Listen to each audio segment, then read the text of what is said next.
Karabiner Modell 1931, K31. Though colloquially known as the Schmidt-Rubin and admittedly based broadly on the K11 carbine that was derived from the model 1889 that was actually developed by Rudolf Schmidt, the K31 was a substantially different design headed by Adolf Furrer of Switzerland in the late 1920s to early 1930s. Being of Swiss origin, the K31 never did see frontline service, but that does not detract from its unique design and historical significance. Switzerland has had a long-standing policy of neutrality, having participated in no foreign combat since the Treaty of Paris in 1815.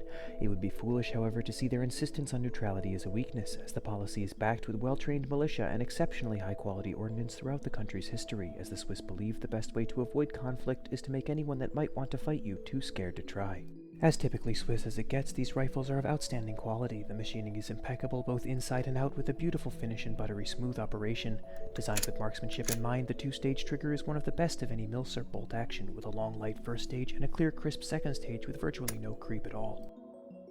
The fairly large rear sight notch might seem counterintuitive, but a skilled marksman can use this to their advantage to favor one side of their target to account for wind.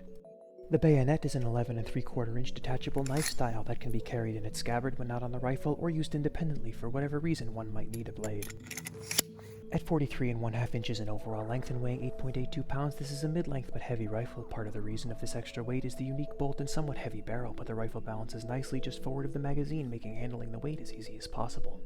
These rifles feed 6 rounds of 7.5 by 55 Swiss from a double-stacked removable magazine. Though the magazine may be removable, this is meant only for cleaning purposes, and the rifle is designed to be loaded singularly or with the assistance of a unique capsule-style charger. By far the most interesting and unique aspect of the rifle is the action, being a 2-lug front-locking straight-pull bolt. This means the shooter needs only to pull the bolt straight back and push straight forward to cycle the action. Whether or not the straight-pull nature of the action actually speeds up the effective fire rate of the rifle is debatable. As a result of the nature of the mechanism, the bolt handle is quite far from the trigger.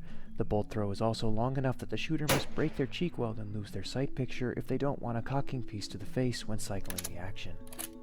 The safety is similar to the Mosin in actuation, but the Swiss put a big ring on the back of the cocking piece to make it much easier to use and therefore significantly less annoying.